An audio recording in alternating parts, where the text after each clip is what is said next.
L'invité politique de Guillaume Durand sur Radio Classique et Paris Première. Vous êtes député Sébastien Pietrasanta, d'abord bonjour, vous êtes député socialiste des Hauts-de-Seine. Vous avez été donc dans le passé rapporteur du projet de loi sur la lutte contre le terrorisme et maintenant vous êtes rapporteur de la commission d'enquête qui va se réunir cet après-midi après les attentats du Bataclan. Est-ce que vous avez le sentiment qu'enfin la gauche, la droite et même disons la gauche de la gauche qui parfois en matière de liberté n'est pas très compréhensive à l'égard des lois terroristes, que vous avez l'impression que tout d'un coup une sorte de discours national va ressortir des événements de Bruxelles?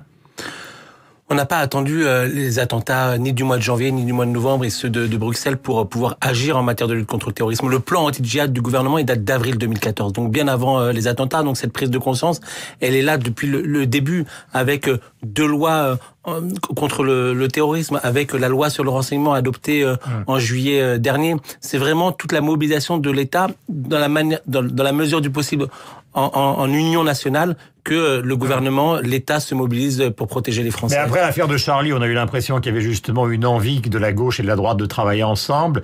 Et après celle du Bataclan, on a senti quand même des dissensions puisqu'une grande partie des personnalités de droite se sont dit cette loi, on va pas forcément la voter. Certains l'ont votée, d'autres ne l'ont pas votée pour des raisons de dissension sur le constat lui-même. Je pense que le constat, il est partagé par chacun. Après, il peut y avoir des appréciations différentes, des propositions qui soient différentes. En même temps, le président de la République a repris un certain nombre de propositions et a fait étudier au Conseil d'État un certain nombre de propositions venant de l'opposition.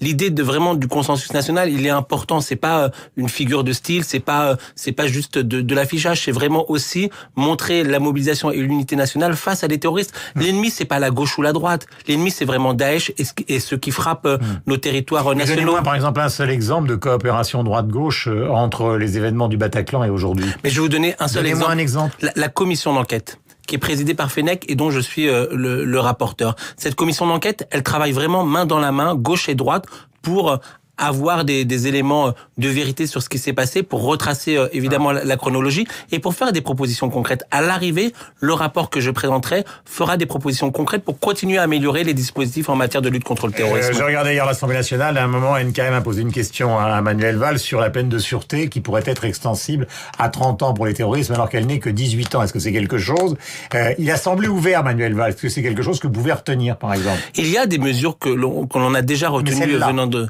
la droite. Il faut étudier. Après, moi, je me méfie au lendemain des attentats ou dans les heures qui suivent les attentats sur les propositions, les messieurs ou les madame plus, qui veulent toujours en faire plus en matière de lutte contre le terrorisme. Il y a actuellement un texte qui a été adopté à l'Assemblée nationale contre le crime organisé, le terrorisme et le financement du terrorisme et qui est en cours de discussion au Sénat. Dans ce texte-là, il y a un certain nombre de mesures importantes qui font suite aux attentats notamment du 13 novembre. Je pense par exemple à la retenue pendant 4 heures pour contrôler l'identité, ce qui aurait permis de pouvoir arrêter Salah Abdeslam le 14 novembre quand il a été contrôlé le lendemain par les gendarmes. C'est vraiment quelque chose d'important, des mesures concrètes qui permettent de renforcer à la fois les moyens des services de renseignement, les moyens de la justice antiterroriste. Mais vous savez, Sébastien Pietrasanta, qui est encore un homme de l'équipe du Bataclan qui est en fuite, qu'on n'a pas retrouvé, que la circulation entre justement Paris et la Belgique a fait poser beaucoup de questions à ceux qui nous regardent et qui nous écoutent ce matin et qui considèrent que les autorités ont été prises de vitesse. Est-ce que vraiment on a pris la mesure du problème? Moi, je pense que l'enjeu après les attentats... Sans parler de Marion Maréchal Le Pen qui parle de la fermeture des frontières qui aurait dû être effective. Mais je pense que l'enjeu est effectivement le contrôle des frontières.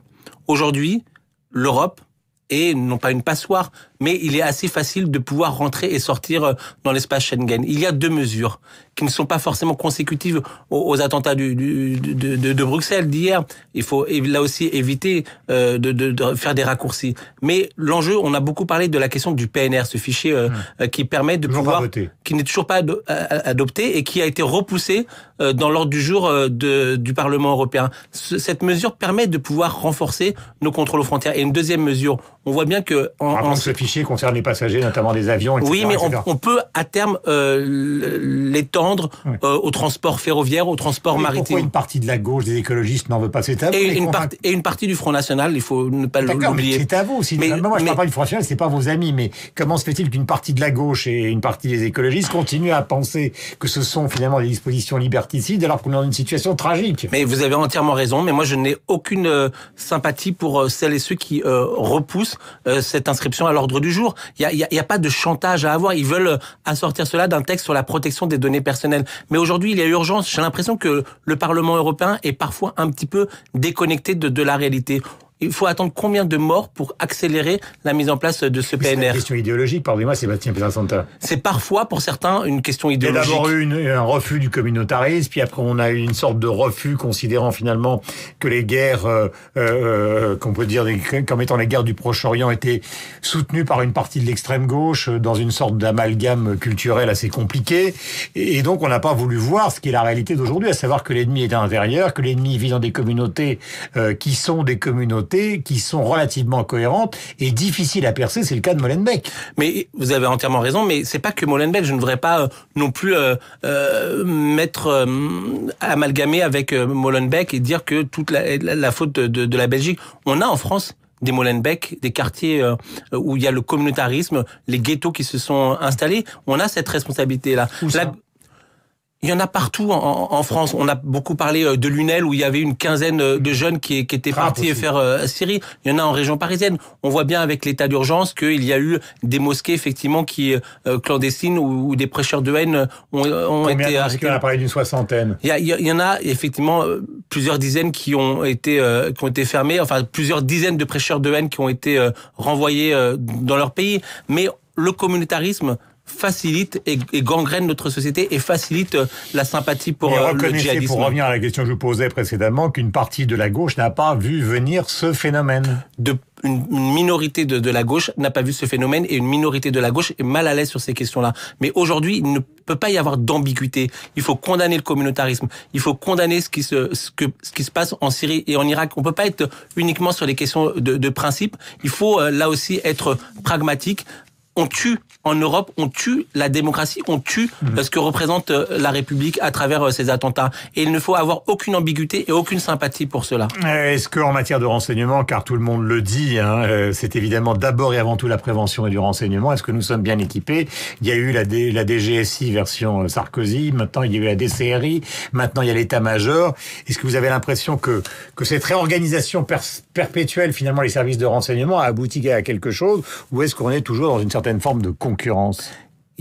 Ça sera l'objet en partie du travail de la commission d'enquête qui se réunit cet après-midi, qui rendra son rapport au mois de juillet. On en est déjà à près d'une 50aine d'heures d'audition. On continue à travailler. Ça sera effectivement l'objet. Après, le renseignement a beaucoup souffert de la destruction des renseignements généraux sous le mandat de Nicolas Sarkozy. C'est le renseignement au plus près du terrain, ce qu'on appelle les signaux faibles. C'est le travail des renseignements généraux. C'est l'infiltration. C'est le renseignement des renseignements généraux. C'est le travail des renseignements généraux. C'est le travail de la gendarmerie. C'est pouvoir détecter les signaux faibles avant qu'ils se radicalisent davantage.